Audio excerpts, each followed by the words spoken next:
Namaste. Namaste Kumar. Namaste Devika. Namaste. Namaste Ramanananda. Namaste Dr. Jaya. This is an interview on the newly published book Self-Realization Through Self-Knowing, brought out by Yogi Impressions Mumbai and written by Dr. Shankara Bhagavatpada, who is on my left. On my right is Devika Durai. I am Subramanian Kumar.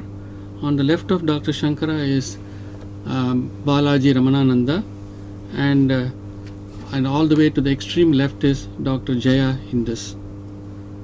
Dr. Shankara Bhagavatpada, Namaste. Namaste to all of you. Namaste. Namaste.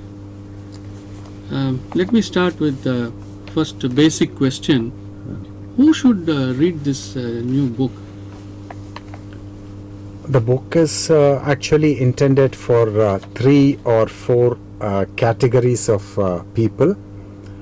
Firstly, mumukshus, that means seekers of moksha. They are not just ordinary seekers in the spiritual life.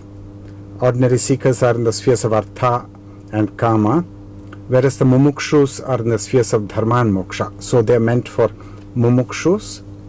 Then they're meant for all people who have kind of graduated in life and crossed the milestone of 60 years or 65 years of age, and that brings in a certain maturity. And the book is also intended for those people who have tremendous sufferings in life and who are looking for a way to completely dissolve this suffering. So it's intended for all of these people. There are many books that have been written on self-realization by various masters. How is this book different from them?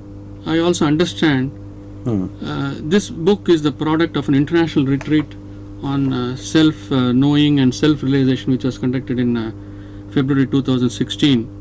I might also add here that when it comes to self-knowing, we have only books published by J. Krishnamurti, whereas on self-realization, there are plenty of books written by various masters. Are you attempting to do any kind of bridging between the two here in this book? Yes, that's what I'm actually trying to do. We have 2 continents, an ancient and hallowed continent of self-realization, endless tradition, immensely rich, and then the nascent and virgin continent of self-knowing, which covers the lifetime work of the master J. Krishnamurti, that's during his tenure of 60 years.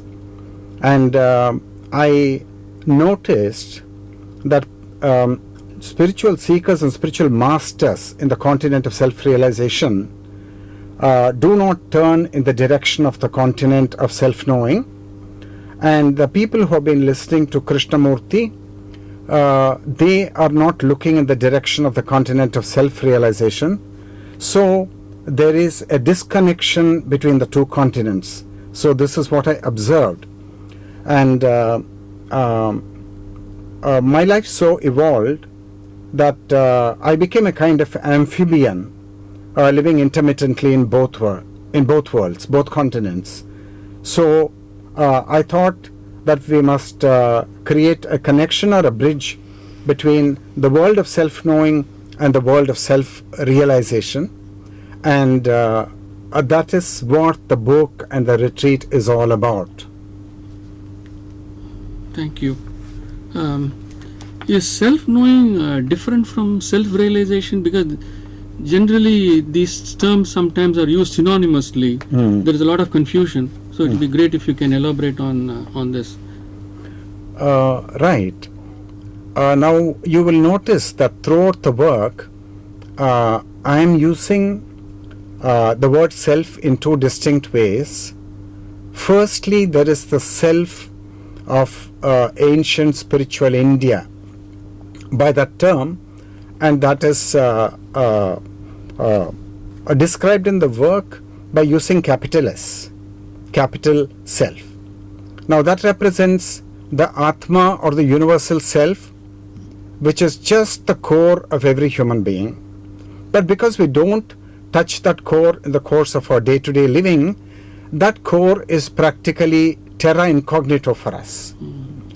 What is, however, very familiar to us and what is almost synonymous with ourselves is the little self, which is represented in the whole work by italicized form of self with lowercase. Now this represents the self which is moving and changing, the self which is getting hurt, the self which is self-centered, the self which is very divisive in its thinking. And one obviously has to answer the question, since man seems to have both the selves, an unknown kind of far-off self, the Atman, and then the known self which is inseparable from us, how these two selves are actually connected. And that problem has to be solved before we can talk about self-realization. Everybody is talking about self-realization, but I feel that we are on slippery ground because we do not define who we are, and we are the little self. So the book kind of shows you how to go from one to the other. Thank you very much.